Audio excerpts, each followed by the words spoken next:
Hi, I'm about to share something I've never shared on social media in a video form before, so stick with me, please. I'm an elder millennial, so I'm not fantastic at these types of things, but I'm trying really hard. If you're on this page, this is my daughter's page. I'm the mom to a little girl who has a very rare form of Trisomy 18, which until now was considered a life-limiting diagnosis. We have these pages to help spread awareness and advocacy, and I thought it would be a really good opportunity to share our diagnosis story because we have so many new followers, so many new people that are commenting. The algorithm has changed and it's showing our story to people that have never seen us before. And so I thought this would be a really good opportunity, especially since I'm like chilling outside Georgia's school for a little while until she gets out. So Georgia is 9 years old. Like I said before, she has a rare form of trisomy 18. She also has cerebral palsy. She has cerebral vision impairment, CVI. She is nonverbal, but uses an AAC device via eye gaze to communicate, and a walker to get around, or a wheelchair. I wanted to share our diagnosis story, and I'm going to do my very best to kind of like make it quick, but it's not a quick story. So I do apologize that this might take a minute to get through for me. I'm going to try to clip and edit so it's not too bad. But again, I'm an elder millennial. I don't know how good that's going to turn out either. So when I got pregnant with Georgia, me and my husband had been married probably a little over a year. We had tried for over a year to get pregnant. Georgia was planned. We really wanted to have a child together. I have 3 older stepsons, and I wanted a little girl. And so when I got pregnant and I found out I had a little girl cooking, I was so excited. My entire pregnancy was really rocky. It was kind of messy. It didn't go smoothly by any means, and I was repeatedly in the ER insisting that something was wrong, that something didn't feel right. I was told over and over again that I just didn't know what it felt like to be pregnant. I was a first-time mom, so I guess they were right. I didn't know what it felt like to be pregnant, but I felt like something was off, and so I was in the ER a lot, but, you know, they just kept telling me and reassuring me that I was going to have a typical, 8-pound baby is what they measured her at. When my water broke, it was literally like the day before she was due. I was surprised because I had heard that it was very rare for water to break. And when my water broke, it was, I felt like something was off because it felt like it was a lot going on down there.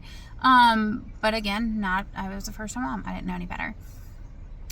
What was happening is that I had a large amount of amniotic fluid, and that's why I was measuring with like an 8-pound baby, even though I did not have an 8-pound baby. Georgia, we get to the hospital, things aren't progressing.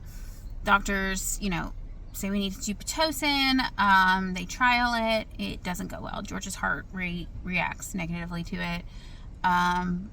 They continue to try to see if it'll just progress on its own labor, and it is not. So again, they try Pitocin, but they do a half dose, and this time she really negatively reacts to it. And so nurses and doctors swarm the room. Mind you, this is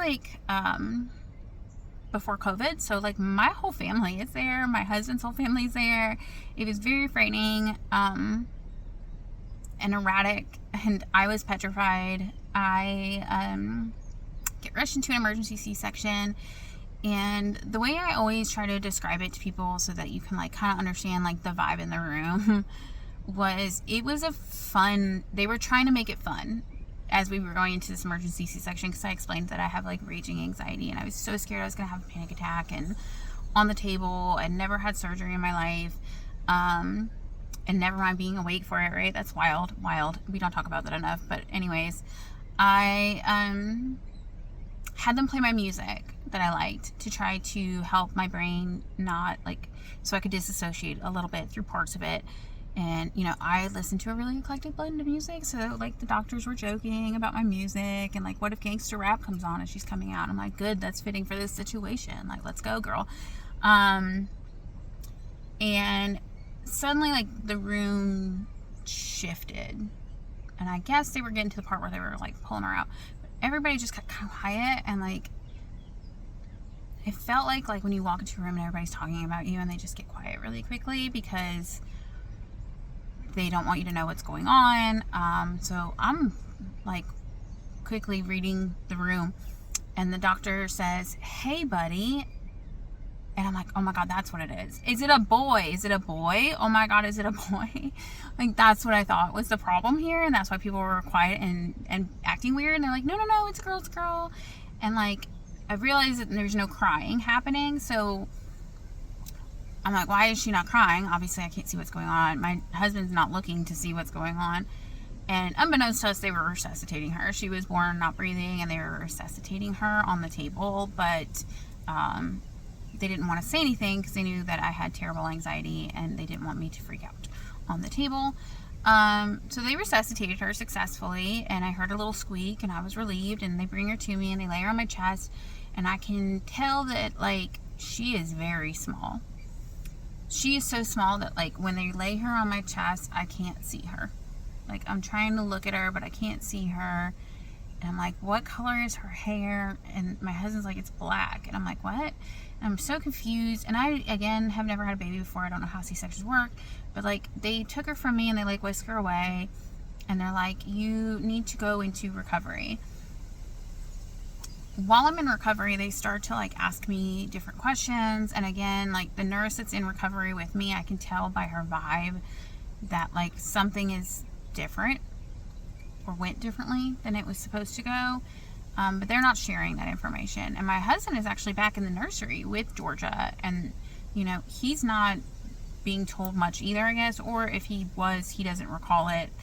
It doesn't matter, it's not here nor there. But I, of course, I'm like, how big is she, how long is she, like, tell me about her, when can I see her? And they're like, oh, we'll get there, you know, they're still figuring it out, they're still weighing her, they're still measuring her. Like, did you do drugs? I'm like, no, I didn't even eat deli meat. Like, are you joking? I didn't even drink caffeine. Did you go anywhere weird? Did you go out of the country? Did you, you know, eat any different foods than you normally would eat? Like, all these questions. And I'm like, no, why? And, you know, they finally come back and they're like, she's only 4 pounds, 5 ounces. And we're still trying to figure out answers to why. And so I'm like, can I see her? And they're like, no, you can't see her until you can walk there. So I am like, I'm up all night just trying to get my toe to wiggle. Like, whatever I can do to get at my baby. Like, I just want to see my baby. I didn't get to really see her. And she's brand new and she's just sitting in the nursery without me. Like, I should be there.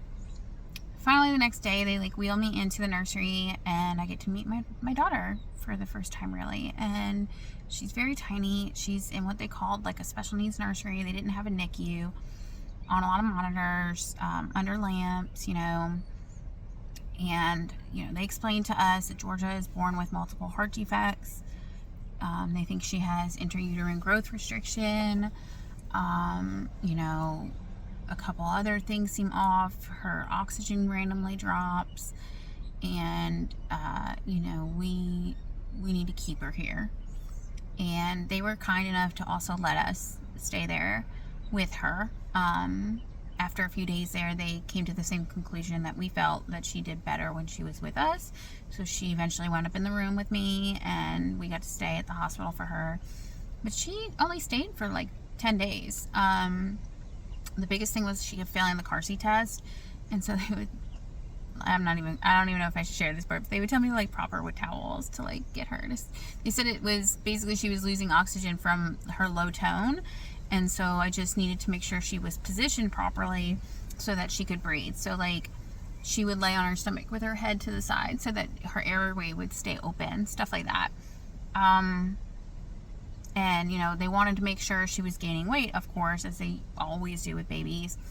And so I wound up pumping in order to supplement for her. And I didn't want to do formula. I really wanted to breastfeed. I really wanted an all-natural birth, to be honest. But clearly that wasn't, God saw my plans and laughed at them. So I was pumping, using a bottle, whatever I could to try to get her out of there. I just wanted to go home. Like, I just really wanted to go home with my baby.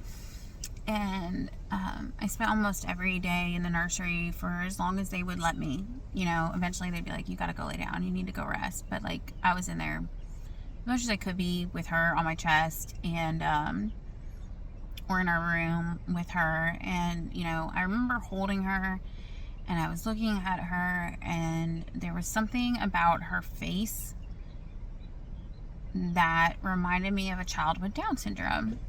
And so I asked for genetic testing. The doctor eventually obliged, and you know, I think the last day we were there, they did the genetic testing. We go home with her. You know, they're just like, you know, be careful with her, make sure you keep her positioned properly.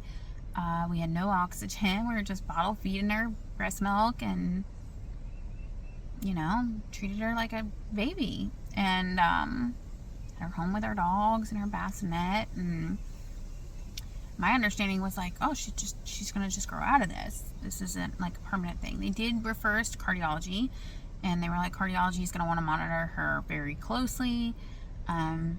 Again, you know, whatever, we'll go every week if we have to have them do weight checks. Same with the pediatrician. We needed to go very often to have weight checks. At least we got to be home.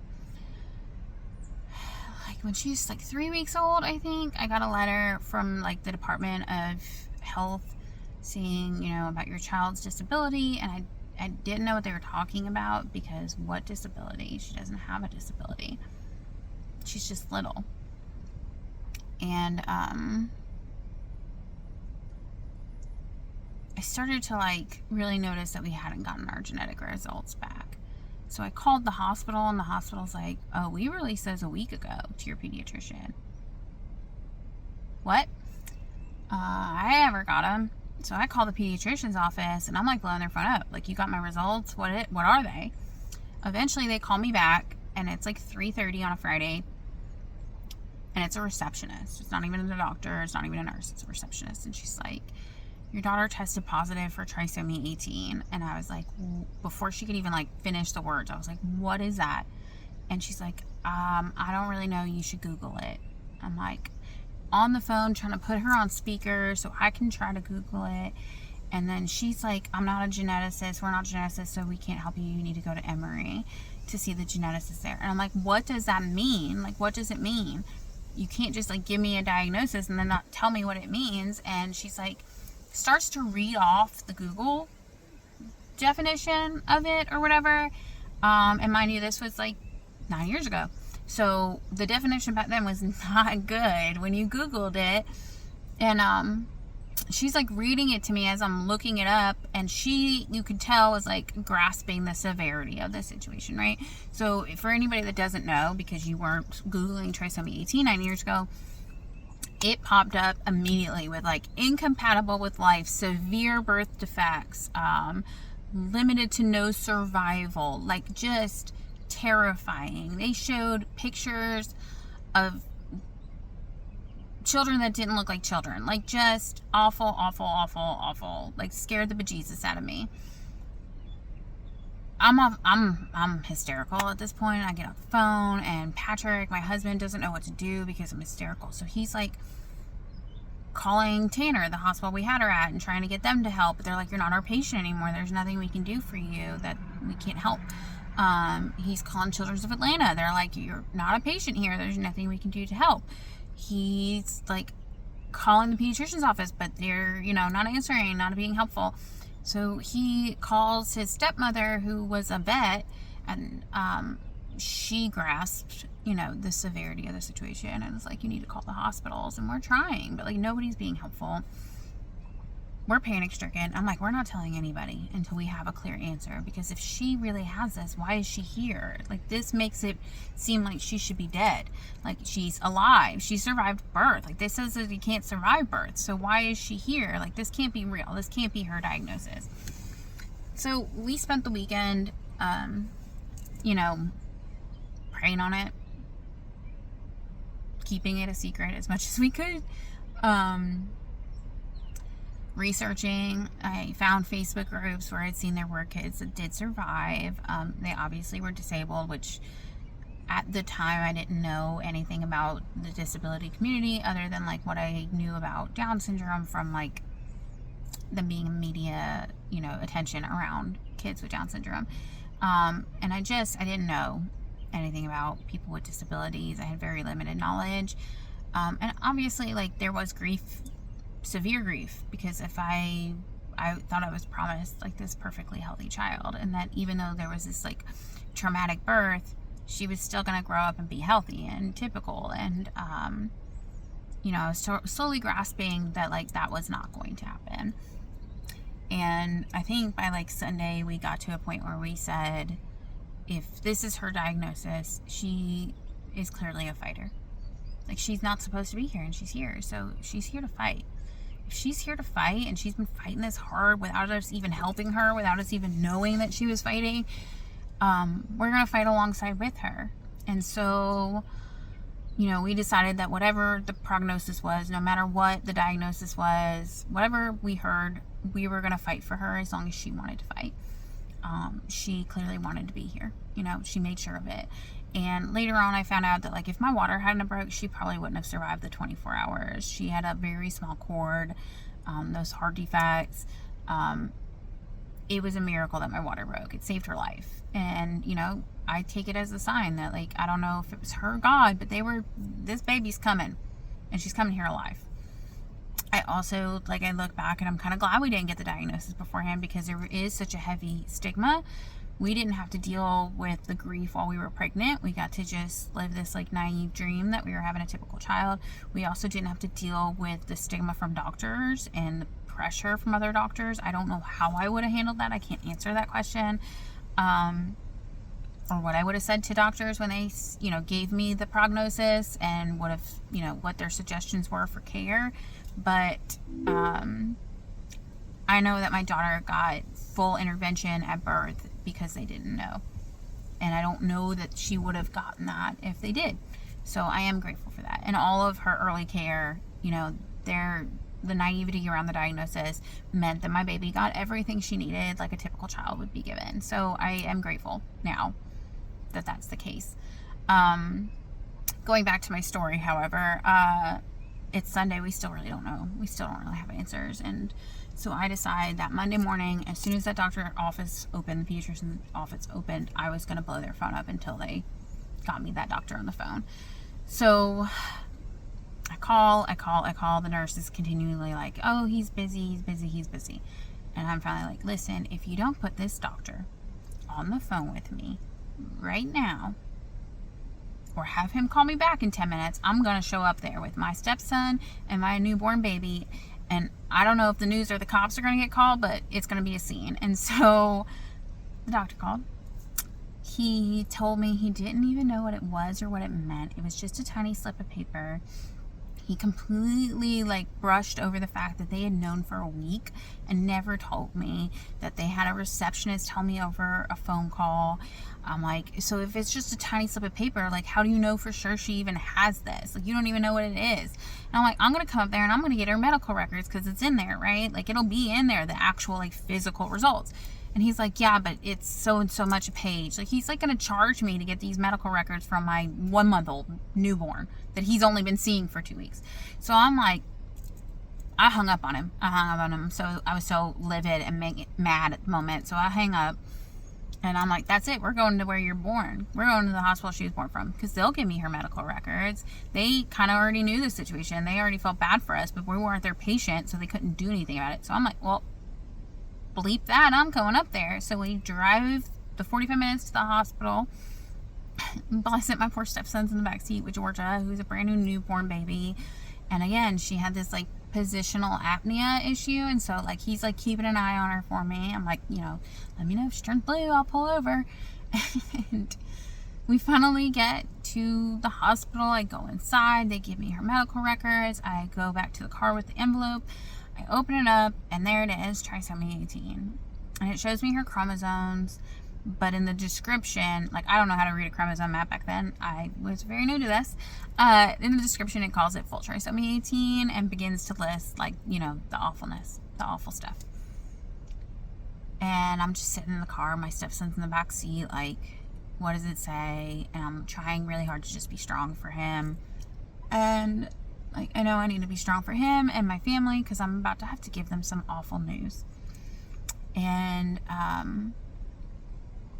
in the background of all this, my dad had terminal cancer for 15 years. he was the person I was most devastated to have to tell, because he felt like he had like taken the bullet for the family. Like this, he was the sacrificial lamb that got this cancer, and this was going to be the one terrible, awful thing that happened to our family.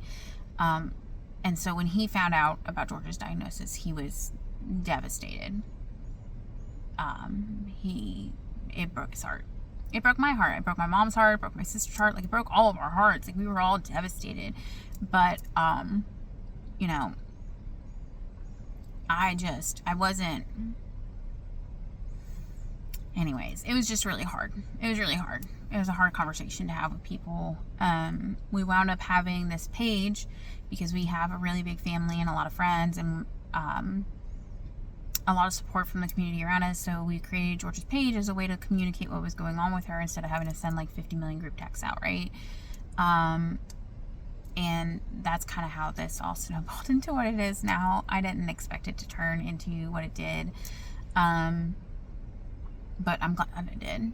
You know, I'm glad I'm still here 9 years later talking to you about my beautiful daughter, and she's, you know, living a full and happy life. Clearly, you know, Google didn't know what she was going to be like. And, you know, we wound up taking her to Emory, and they couldn't give us really any answers either. They were like, she's kind of a fluke. We've never really had many living children with trisomy 18. And, you know, the Children's Hospital didn't really understand her either. The specialists were leaning towards being naysayers, but I was, you know, really determined and stubborn that if I wasn't going to get my typical daughter, I was promised I was going to get it as close as I could, I guess. Like, I knew her personality, and I was telling somebody this the other day. I feel like when you have a nonverbal child, when you birth a child in general, you become extremely intuitive to what your child is feeling and going through. And when your child lives their life nonverbal, you have to become extremely intuitive about them and their personality, their wants, their needs, what they expect out of life. And I've always said that if I wasn't fighting for Georgia, she'd be mad. She'd be pissed. She wants to walk. She wants to talk. She wants a life. And, you know, while our diagnosis situation was so messy and literally the opposite of like what should happen, looking back, I'm grateful for that. One, we fired that pediatrician. I didn't have to, you know, I didn't have care with a pediatrician that didn't believe in my child. I didn't have to find that out the hard way. I mean, yeah, I found it out the hard way, but I mean, I never put her health at risk by continuing care with him. You know, we didn't have the stigma during birth. We, you know, already knew that she was a fighter. We didn't have to deal with the uncertainty of like what she was going to become or who she was going to be. We knew that she was a fighter. So it led us to a pediatrician that did love and care for my daughter, that advocated for her on her behalf and helped me become a stronger mother. It led me to these Facebook groups that I made lifelong friendships with. You know, it led me to find children who were surviving, that were living incredible lives in spite of their diagnosis. And it led me to this page and creating this page for Georgia where we could help be that voice. You know, if all you see is the worst possible outcome, you're going to have a stigma around trisomy 18. But you should see, too, that there's a spectrum. It's a huge spectrum, giant. Like, Georgia's not even the most high-functioning kid out there. Like, there are children with trisomy 18 that are adults, that are public speakers. There is a girl that I've followed for years. She played high school football. She was a cheerleader. She did pageants. Like, there is a girl I follow, she drives a car and went to college. Like, this is something I tell a lot of people is like, genetics is wild, and genetic testing hasn't been as available until it was recently. So there are so many people in the world around you that probably have some kind of genetic condition and don't even know it, because they were probably told as kids that they were just slow, or like they'll grow out of it or whatever. But really, there is lying underneath there some kind of chromosome disorder, and we just didn't know it. And so there are adults that are finding out in their 40s when they're trying to have children that they have some kind of version of trisomy 18. It is a huge spectrum. So anyways, this video has gone way longer than any social media is going to let me post, so probably going to wind up on YouTube. But that's our story, our diagnosis story. if you have any questions, please feel free to ask them in the comments. And, you know, if you know any families that ever need help learning about how to advocate for their children, we're always a really open resource for people. And I try to help families as much as I can to be, you know, advocates for their children and to understand the diagnosis and to make choices that fit them best and fit their needs and their wants best. So yeah, that's it. 25 minutes long. Shit, that is a long ass video.